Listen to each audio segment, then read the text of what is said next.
Benjamin Opden, and welcome to our state-of-the-art testing facility located just outside of Philadelphia, Pennsylvania. Today I'm going to be talking about the installation process of our product, Cedar Breather.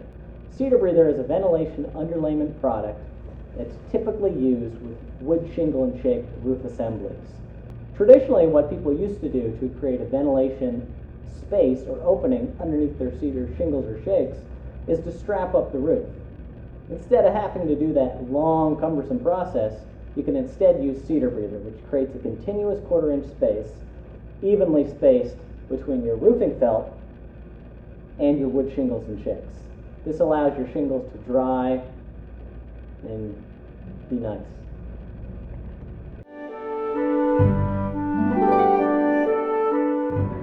The installation process for Cedar Breather is very simple.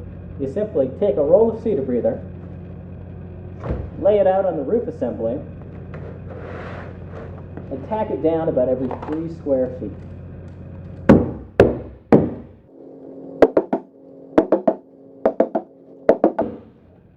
When you reach the end of the roof, you then want to cut Cedar Breather. You can simply do that either by using a razor blade, or I prefer to use a pair of scissors.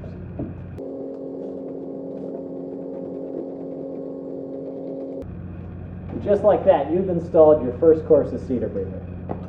The next step would then be, obviously, to install the next courses of Cedar Breather, and you'd simply butt the 2 courses together to create a continuous quarter-inch space for ventilation, drainage, and drying. And there you go. That's the installation process in basic form for Cedar Breather. You're ready now to build better with Benjamin Opden.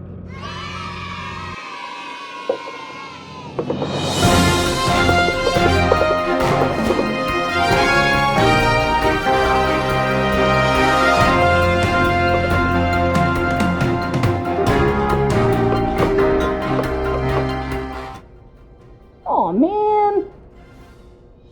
Do not overlap Cedar Breather.